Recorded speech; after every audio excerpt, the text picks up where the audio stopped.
Hi everyone, welcome to the Age of Listening channel. As always, we're going deep, and when you go deep into the symbols of the RWS, you're really able to see the story of each card and learn tarot a lot faster. So we're investigating this card using the Rider-Waite-Smith with the symbols contained in it, and then having a look and comparing and contrasting with these three other decks. So we've got the Light Seers, the Witch's Tarot, and the Everyday Witch. So I'm just going to put this on for now. Okay, my reads are often mini reads. They can get like that. So you know, with a cup of tea and a few biscuits, it's time for meditation, really, doing these. So if you want to go for somewhere quick, go somewhere quick. Don't give me a thumbs down. That's mean. And you might get a bit of Wheel of Fortune. But, you know, give me a thumbs up and we'll enjoy this. Okay, so it's a number 10, and so it has relationships with the Magician card, which is the manifesting, and the Sun card, which is fortuitous. So you've got that wonderful manifesting fortune. Its planet is Jupiter, and it's a fire element card. Let's go straight in then. So the Wheel of Fortune is turning the eyes of the Fool away from the material world, and we're looking at the ethereal spiritual world. This isn't a card which is teaching you something, it's a card which is telling you something is about to be done to you. Okay, so here we have, remember the sphinxes in the Chariot card, and one was black and one was white, showing duality. Well, now we have a grey sphinx, and that means it's blended duality. When you look at this card, you can see that the ego is restored, in control rather, has been controlled by the querent, and there is balance and order there, and he sits on top. Then we have the clouds, which are white clouds but with grey in them.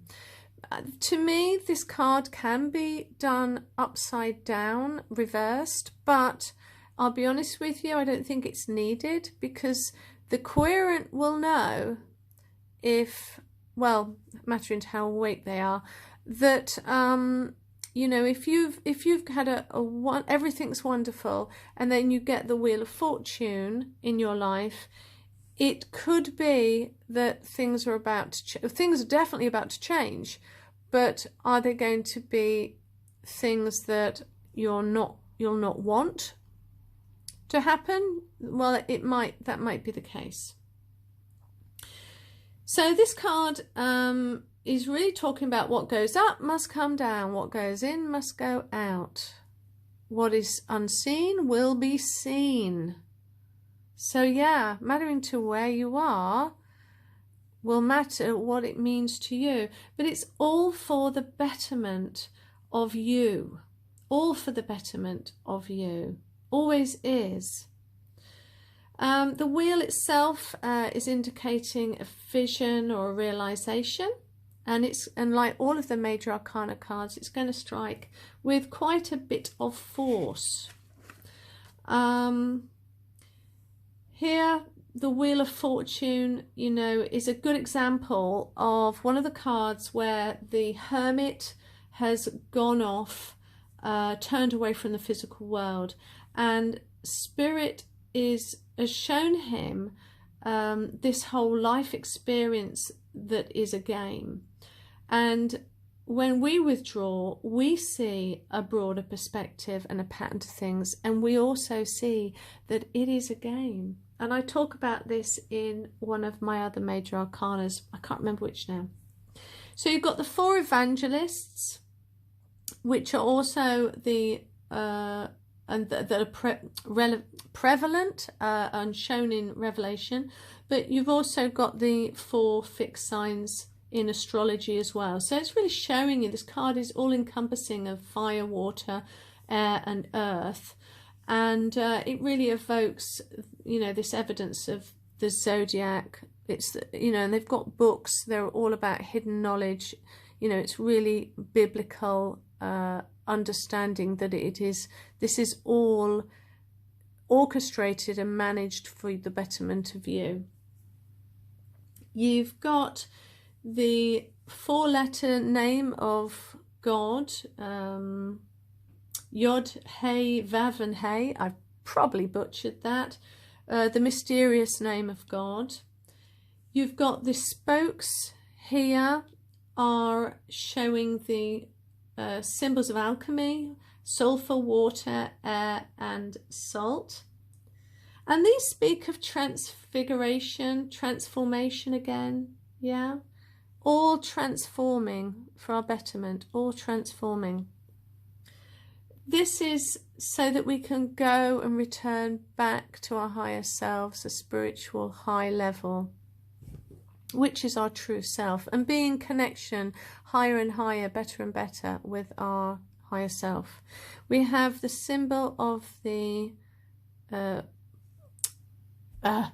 my brain's suddenly gone dead, of the snake going down, and his job is to go down and wake up and try and bring back up through wisdom the people that are spiritually asleep. So his job is to come down, like with the Lover's card.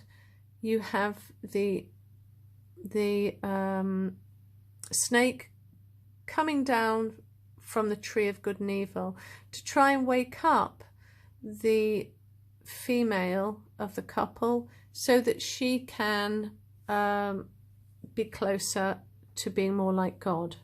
The Anubis, the Egyptian god of fortune or bad luck, he's going around as well. And these two wheels, you've got, let me remember, you've got the symbols on the outside, you've got the wheel is going clockwise, and you've got the inner circle is going anti-clockwise. So if you picture that, wow, so they're you know, moving like that, yeah. And that so far really is what the symbols are talking about. So when you say it like that, you think, oh grief, that doesn't really sink in. But let's have a little gander at what some of these are saying. I was really meditating on this card, and what came to my mind is it's important when you receive this particular card not to ask what is happening, but why it's happening. Have you lost something? What did it represent to you? Did it evoke feelings of desertion or rejection? Again, why are these things happening to me? Again. Why do you feel so hammered when moments like these happen? So what inner work do you need to look at so that you are not so scorched by such wheel of fortune events? These questions can release you from bondages that have bound you. Do you fear being alone? Do you latch on to people too early? Do you avoid all the red flags, which only lead to relationships ending and then feeling more loneliness? And you're on that wheel, that karmic wheel. You will only receive more of the same karmic people in your life until you start to love yourself. People in your life,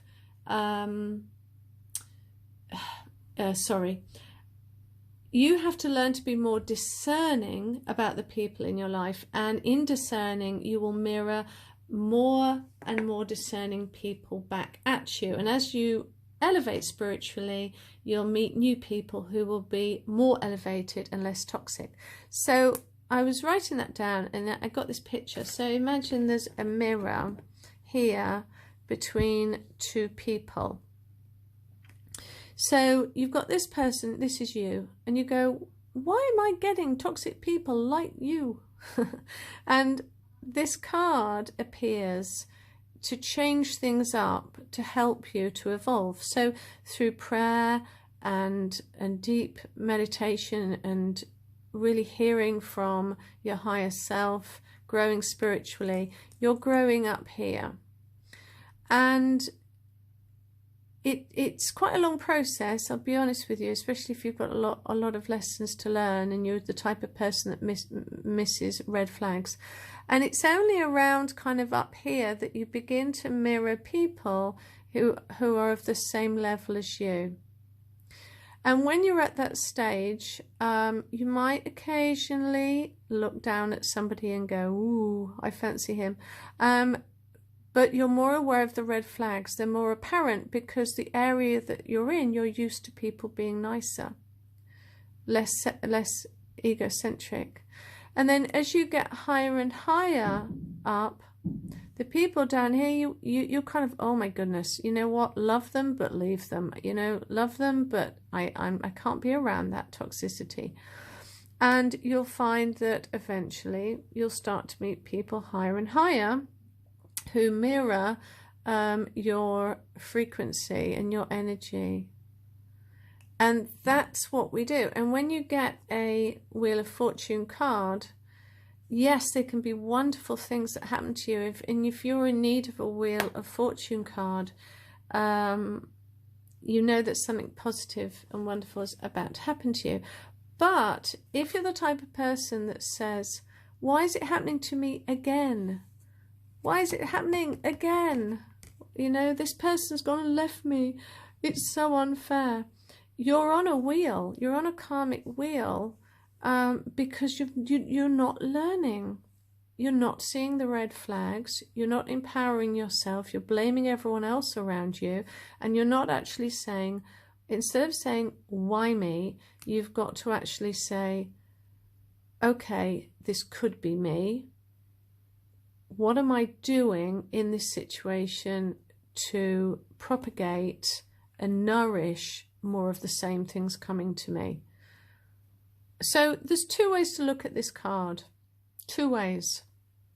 You've got, in the Light Seers, you've got, she's playing the dice. She's got dice around her neck. The coin has been flipped. Which way is it going to land? And it really is up to you how deep you go with the beautiful sort of night sky here. If you are coming from the depths of true introspection, then you can fly. You'll be balanced because you're balancing the dualities in your life. You're not veering to one side or the other. You're male and female, so you're balanced perfectly. And good fortune comes to those people. If, on the other hand, you aren't, I mean, you've got a little cat here, which is black and white, showing duality. But if you are not balanced, let's say there's a black and white cat here and they're fighting because she's not in control of these dualities of the masculine and the feminine energies.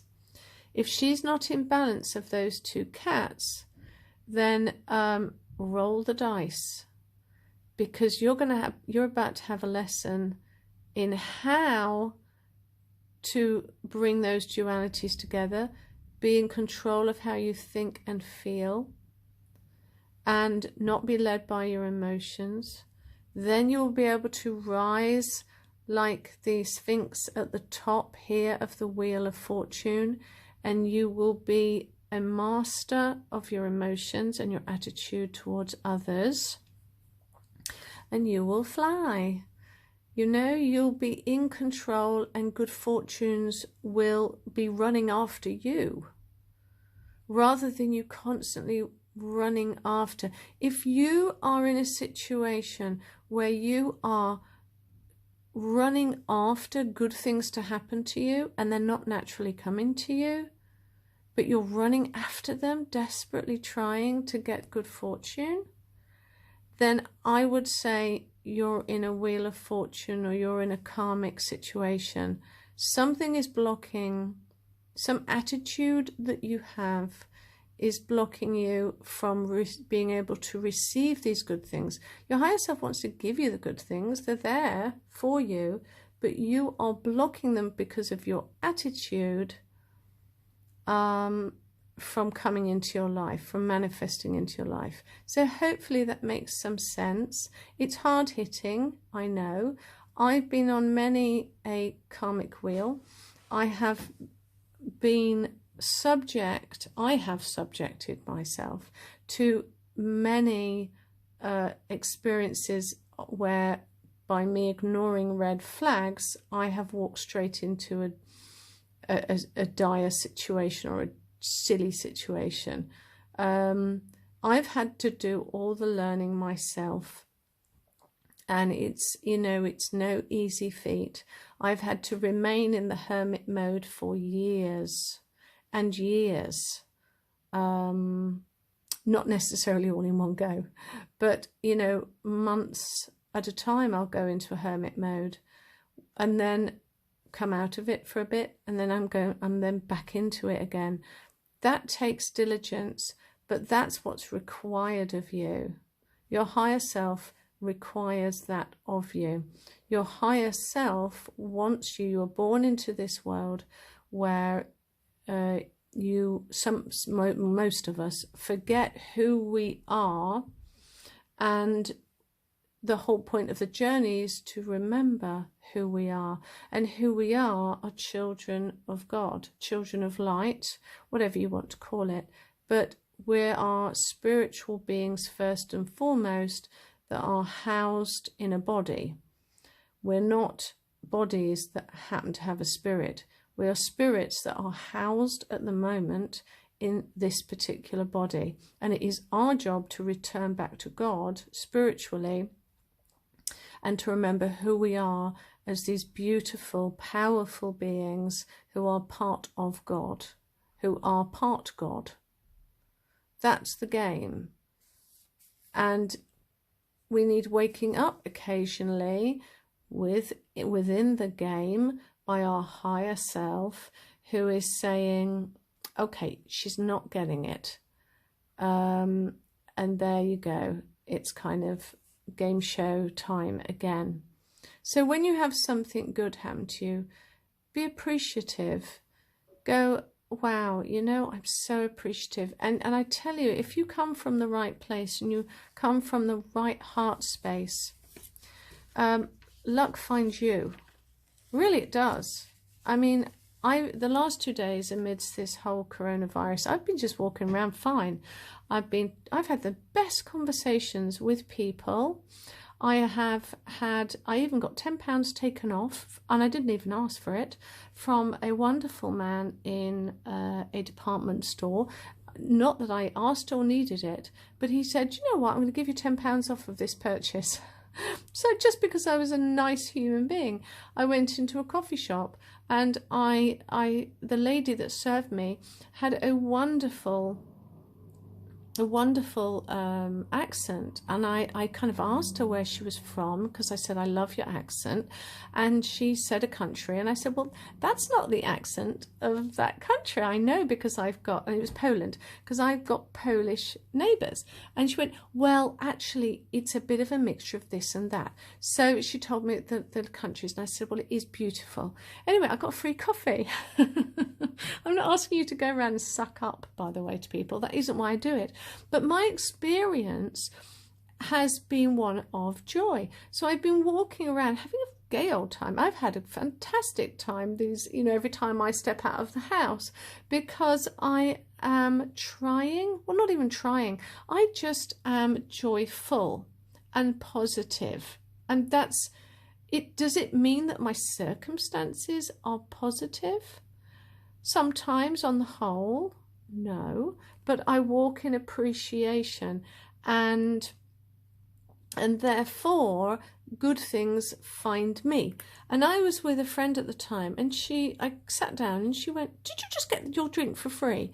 And instead of her okay, bit of a Wheel of Fortune moment. Instead of her turning around and going, why did she do that? Why did she do that to you? Oh my goodness. She couldn't see it. She couldn't see it, guys. And I know you elevated guys will get this, but she just didn't get it. And, you know, when you walk around being negative all the time, you get negative happen to you. When you're positive all the time and you're balanced, and, you know, I don't do things to get things, because when you do that, you're just going to get a karmic wheel. You just really are. So no, I'm not even going to go there. I'm interested in being genuinely happy and genuinely positive. And luck will find you. Good fortune will find you. Okay, that's it for now. I wasn't sure if it was going to go spiritual, but I really felt it was, and I hope that blesses somebody. Okay then, bye.